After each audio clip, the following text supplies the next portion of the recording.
Witajcie w dzisiejszym odcinku. Liczba awarii komunalnych podwoiła się od początku specjalnej operacji. Nieudany zamach na barona kartelu jajecznego, w tle FSB i rosyjska prokuratura. Realne emerytury Rosjan spadły drugi miesiąc z rzędu. Szef Gazpromu publicznie rozpacza. Giełda Binance poprosiła Rosjan o wypłatę środków i opuszczenie giełdy. Zapraszamy. Dzień dobry. Z tej strony redaktor Paweł Jeżowski, redaktor Mateusz Lech. Dzisiaj piątek, 29 grudnia 2023 roku. Zaczynamy codzienny ekonomiczny przegląd. Słuchajcie, no dzisiaj mamy informacje, ja nie wierzę w to, co będę czytał, ale musimy te informacje podać. One się nie nadają na jaruski, bo są zbyt poważne jednak. Zaczynamy od podziękowań dla osób, które wspierają, które pomagają. Pojawiła się nowa zbiórka na komputer dla Mateusza. My ten komputer zakupimy, ale jeżeli byście chcieli pomóc w finansowaniu tego dzieła i żeby nasze formaty coraz szerzej się rozchodziły i coraz więcej osób oglądało, oraz żebyśmy mogli kręcić z nowymi prowadzącymi, którzy pojawią się w styczniu. Zapraszamy. Ten komputer potrzebujemy bardzo, ponieważ będziemy mieli coraz więcej materiałów do montażu, a obecne prywatne nasze po prostu nie wyrabiają z tym. Witam waszą kolczastość, bo mówili, żeby jak Jeżowski to kolczastość. Zanim przejdziemy do materiałów, to krótka informacja. Pamiętajcie, wchodzimy z drugą częścią raportu już 1 stycznia. Jeżeli ktoś jeszcze nie widział, to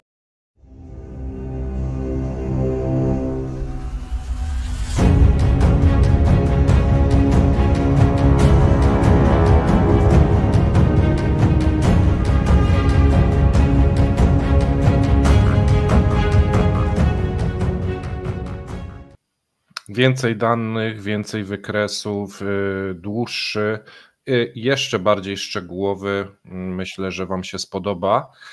A wczoraj nakręciliśmy wywiad petardę, tu też zapowiedź, bo będzie w Sylwestra nad ranem, gościnnie Wojciech Jakubik, redaktor naczelny Business Alert, i porozmawiamy sobie o rosyjskim biznesie surowcowym w Polsce i Europie. Rozwiejemy pewne mity, powiemy, jak dokładnie wygląda sytuacja teraz rosyjskiego biznesu i w Polsce, i w Europie, więc też gorąco zapraszamy przed Sylwestrem, zapraszamy do nas i po Sylwestrze zapraszamy do nas. Pytacie się o ten link na komputer, bo to rozumiem, że o to chodzi, i bieliznę dla Mateusza. Znajduje się w filmie, znajduje się na Patronite. Możecie sobie zobaczyć w opisie filmu. Mamy po prostu jakiś budżet, jak dołożycie, to będzie lepszy sprzęt, żeby się można było lepiej nie, no to dobawić. będziemy tam budżet. Zobaczymy. Tak, no.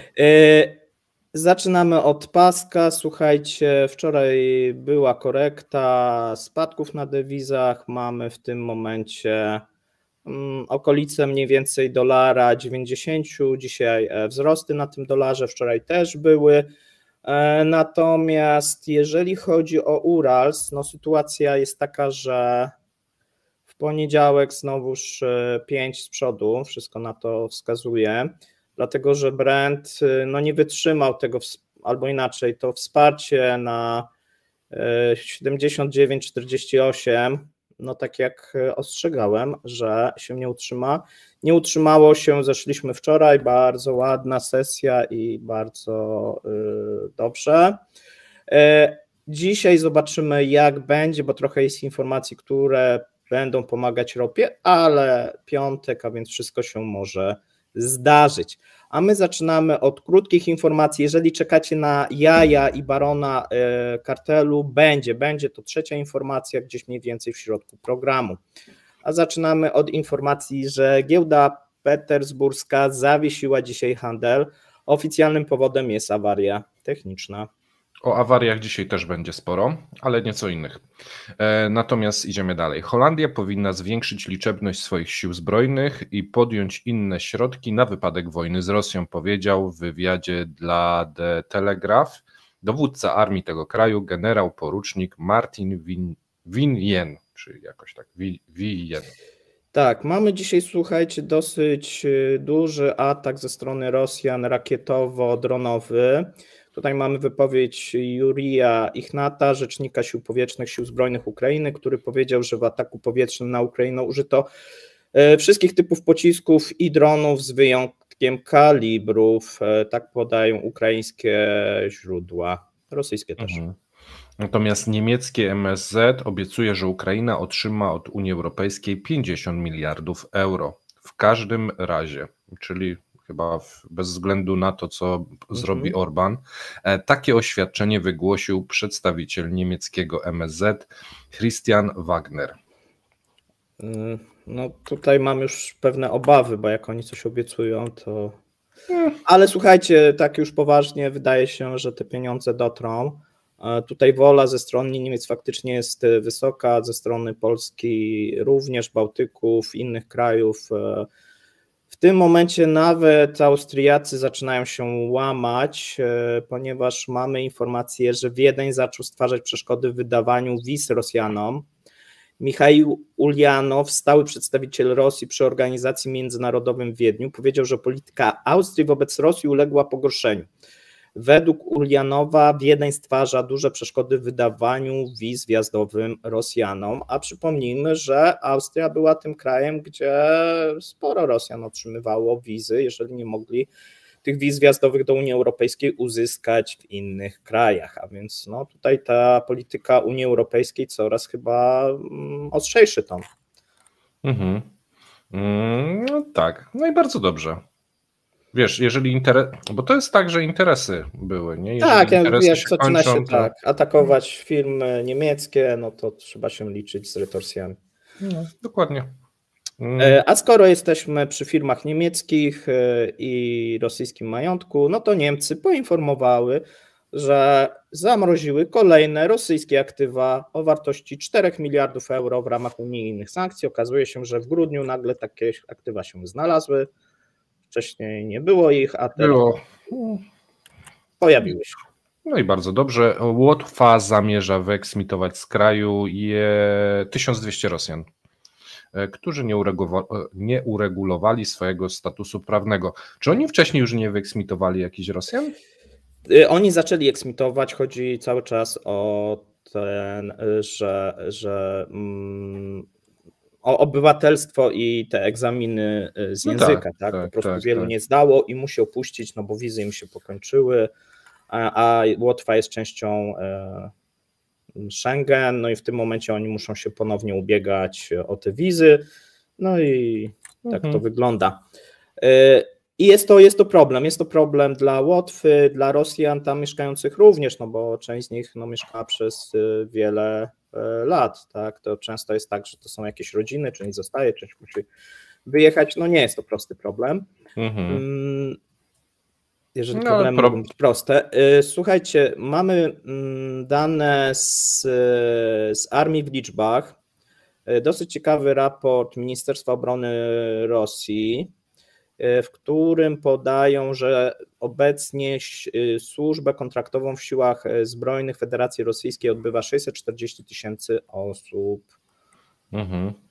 No i tu mamy informację, wczoraj była jakaś, że 300 000 zmobilizowane zostało i wcześniej było 300, no i to te liczby się mniej więcej pokrywały. Tak, no to z tego samego raportu, więc to by się jak gdyby pokrywało. Słuchajcie, pierwsza informacja, zbliża się, dzisiaj jest 29, a więc mamy największą giełdę kryptowalut, która poprosiła Rosjan o wypłatę do dzisiaj, chyba do końca dnia, rosyjskich aktywów i migrację kont, wypłatę środków ewentualnie i opuszczenie giełdy. Giełda ostrzega, że do końca dnia wszystkie otwarte pozycje będą zamykane. Zespół prosi Rosjan o spłatę wszystkich zaległych zobowiązań i zamknięcia wszystkich pozycji, wypłatę środków na inne platformy kryptowalutowe. Binance, ja nie wiem jak się to czyta szczerze powiedziawszy, Binance, największa giełda na świecie pod względem wolumenu transakcji, ogłosiła wycofanie się z Rosji i sprzedaż swojego lokalnego biznesu firmie ComEx pod koniec września. W oficjalnym oświadczeniu stwierdzono, że działalność w tym kraju jest niezgodna ze strategią zgodności Binance. Dobra, mniejsza o to. Wiesz co, troszeczkę słabo być Rosjaninem, nie? Siedzisz sobie na Łotwie, dostajesz nakaz eksmisji. Mówisz, no ale chociaż na giełdzie kryptowalut mam te pieniądze, no, oni ci wiesz, mówią, oni musisz tam mają wypłacić. sporo otwartych, tutaj to bym się tym nie przejmował, bo wiesz, platform jest dosyć dużo.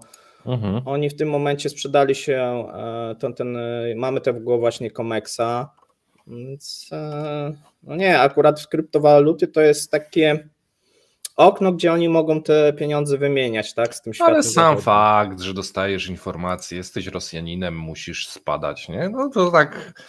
to nie fajne. Mnie zepsułoby to dzień troszeczkę, nie? No, i musisz myśleć i tam tak, tak. Tak, a idziemy dalej z następnymi informacjami. Liczba awarii komunalnych podwoiła się od początku specjalnej operacji, jak to nazywają Rosjanie. W 2023 roku rosyjskie media odnotowały niemal 5000 wypadków w zakładach użyteczności publicznej. To prawie dwukrotnie więcej niż w przedwojennym 2021 roku. Więc wzrost awarii w wyniku, wiecie, różnych rzeczy o 100% to jest bardzo fajna informacja. W 2021 roku było niecałe 3000, w 2022 było 3200, teraz jest niemal 5000. Rostat opublikuje oficjalne dane dotyczące wypadków i awarii w sieciach energetycznych za ten rok dopiero we wrześniu przyszłego roku i mamy dla Was wypowiedź urbanisty Piotra Iwanowa. Rośnie liczba poważnych awarii. Obecnie sieci ułożone często za czasów Breżniewa już ulegają zużyciu. Jeśli 10 lat temu mieliśmy gwałtowny wzrost zużycia budynków i sieci budowanych za Chruszczowa, teraz mamy gwałtowny wzrost zużycia budynków budowanych za Breżniewa. Nadszedł ich czas. Problem w tym, że prawie w każdym mieście nie zrealizowaliśmy zakrojonych na szeroką skalę projektów infrastrukturalnych mających na celu naprawę tych sieci. Oznacza to, że były to głównie naprawy punktowe. Informacje o wypadkach zaczęły coraz częściej pojawiać się w mediach dzięki pojawieniu się czatów społecznych, podczas których omawia się zdarzenia w mieszkalnictwie i usługach komunalnych, zauważa Iwanow, czyli te wszystkie telegramowe sieci dają nam wgląd tak naprawdę do informacji, których nie ma w oficjalnych mediach, nie ma w raportach, które idą na zachód. To są teraz dane, których kiedyś nie można było weryfikować. Najczęściej w mediach w 2023 roku wspomina się o awariach związanych z pękniętymi rurami oraz brakiem ciepłej lub zimnej wody i to dotyczy aż 40% awarii. Ja tylko przypomnę, że takie awarie ziemne, gdzie trzeba wymieniać rury, to są najbardziej kosztowne i najbardziej czasochłonne awarie, a tych jest najwięcej. Brakuje hydraulików, serwisantów sieci ciepłowniczych, więc powodzenia Rosjo.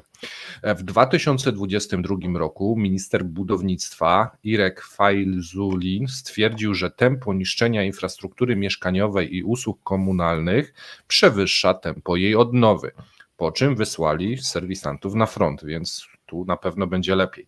My swego czasu zrobiliśmy na ten temat dłuższy materiał, był chyba jako jeden z pierwszych komentarzy dnia, tak mi się wydaje. Warto sobie odszukać w archiwach Kremlinki i ogólnie zachęcamy do szperania w archiwum, gdyż jak widać bardzo często wiadomości wracają jak bumerang po kilku miesiącach, więc można sobie tematy nadrabiać, zwłaszcza jeżeli jesteście krótko.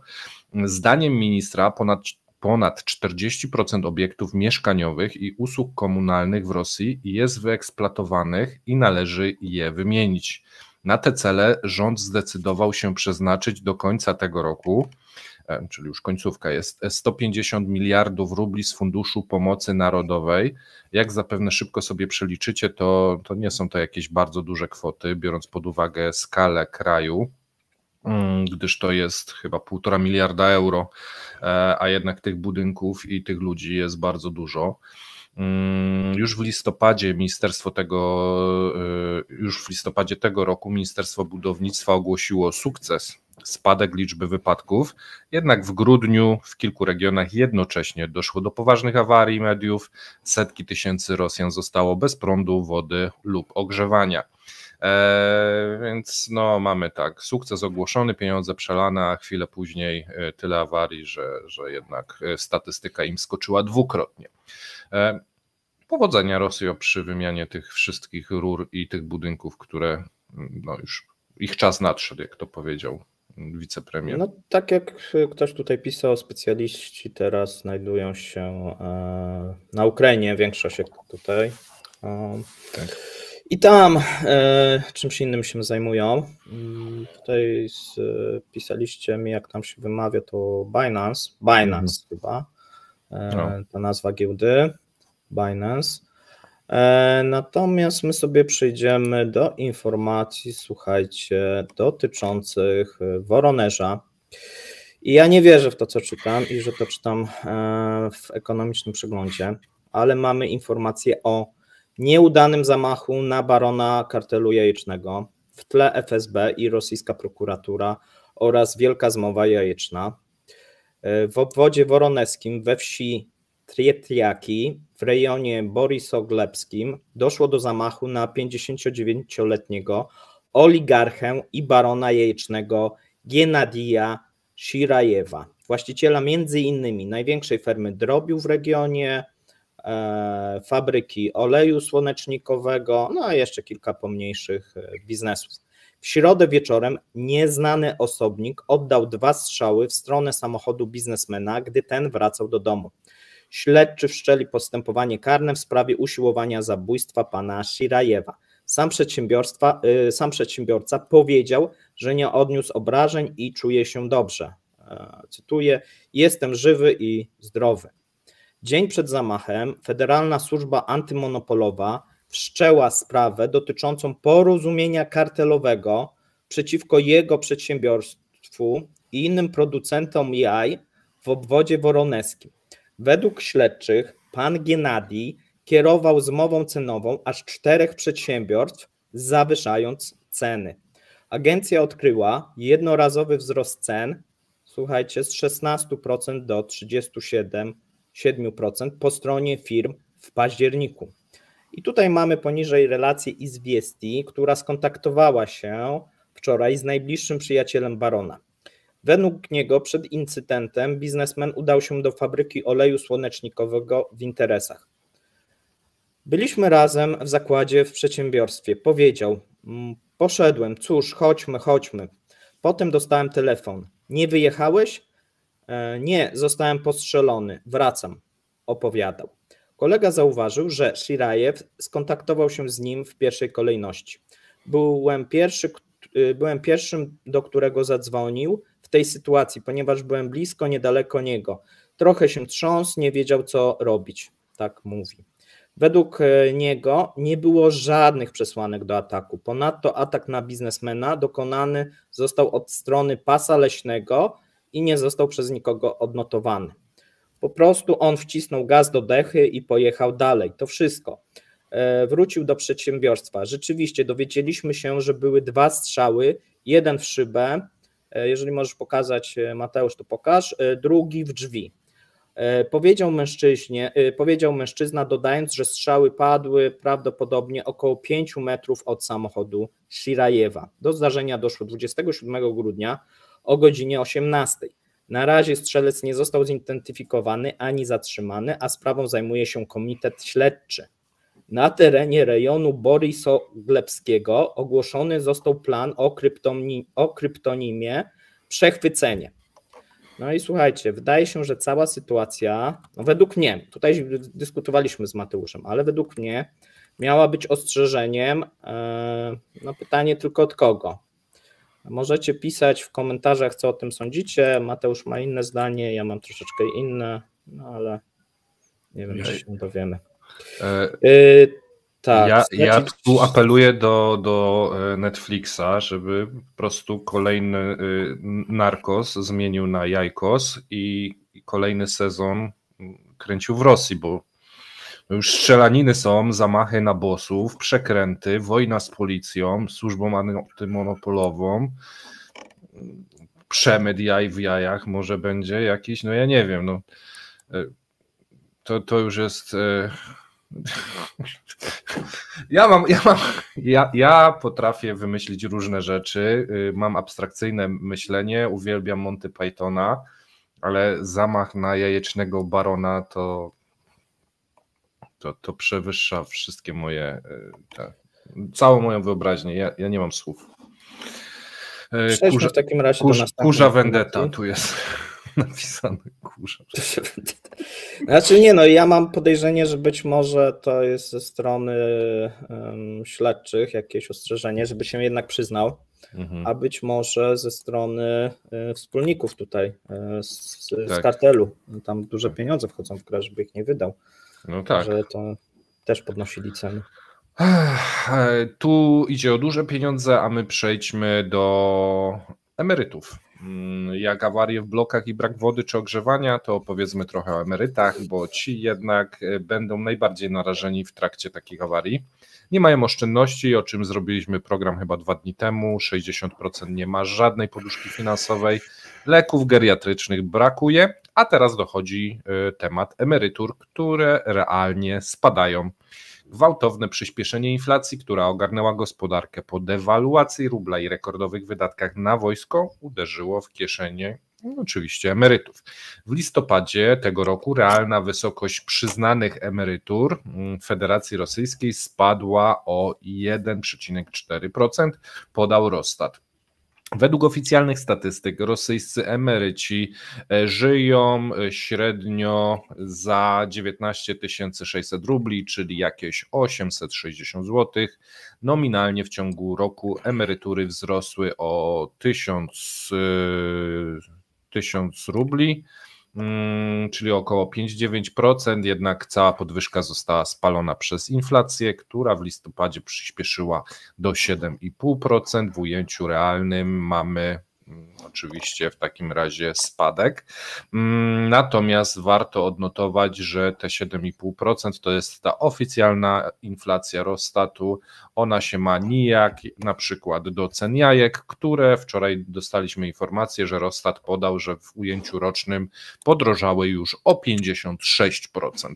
Więc waloryzacja na poziomie 5% wykreśla ten posiłek z menu chyba rosyjskich emerytów w tym momencie. HSE podkreśla, że sytuacja coraz bardziej niepokoi społeczeństwo. Z sondażu przeprowadzonego we wrześniu wynika, że niemal połowa Rosjan uważa, że państwo musi przede wszystkim przeznaczyć środki finansowe na płatność emerytur. No, tu się to dzieje, natomiast waloryzacje są niskie, więc realnie zarabiają coraz mniej. Zauważono również, że od 2014 roku, czyli od czasu aneksji Krymu, emeryci systematycznie biednieją. Tak więc Rosjanie w sile wieku mają kiepskie życie, mogą iść na front, słaby los, wojnę, drożyznę. Na emeryturze jest podobnie, tylko jeszcze gorzej. Chcesz coś dodać, Paweł? Chciałbyś być emerytem w Rosji? Nie. No, ja też nie. Nie, to jest jakieś straszne. To życie emeryta, jeszcze na emeryturach tych rosyjskich to straszne faktycznie życie. W Polsce nie jest lekko, ale no tam naprawdę, uwierzcie, jest bardzo ciężko. No i przechodzimy do smutnej informacji, ponieważ szef Gazpromu publicznie rozpacza i mówi tak. W Europie powstał precedens sztucznego niszczenia popytu na gaz. Tak mówi Aleksiej Miller. Według niego w wielu krajach europejskich doprowadziło to już do deindustrializacji. Po raz pierwszy w historii światowej energetyki dochodzi do sztucznego niszczenia zapotrzebowania na gaz. Celowe. Czy można sobie wyobrazić zniszczenie popytu na jeden z najbardziej przyjaznych, ekologicznych dla środowiska produktów energetycznych? To się nigdy wcześniej nie zdarzyło w historii, zapewnia Miller, cytowany przez agencję TASS. Wicepremier Rosji Aleksander Nowak poinformował, że do końca 2023 roku dostawy do Europy spadły do 4,5%. Powiedział, że większość rosyjskiego eksportu ropy i produktów naftowych trafiła do Chin i udział Pekinu i New Delhi wzrósł do 40%. I to zawsze mnie ciekawi, jak tutaj są informacje o gazie, to oni zawsze łączą to z ropą. I ten rozpacza, że nie mają gdzie ten gaz wysłać, a od razu jest informacja, że ale ropa naftowa się sprzedaje do Indii i do Chin. Znaczy, i mówi się ropa naftowa i gaz. Tak, wtedy, wiesz, no jakieś pocieszenie musi być w informacji, bo jakby urwali w tym miejscu, tak. To jest czarna dziura, nie? A tak, tak. Nasze dane pokazują, że jeszcze są gorsze proporcje, ale w tak smutnym dniu nie będziemy dokuczać panu prezesowi. Nie, niech się zajmą teraz sobą w ostatnich dniach przed świętami, u nich, bo u nas już po. My zapraszamy na kolejne filmy, jeżeli komuś mało, może obejrzeć poprzednie filmy lub może oglądać nas w zapętleniu. Jesteście wolni, możecie robić co chcecie. Dziękujemy, miłego dnia, trzymajcie się, cześć. Hej.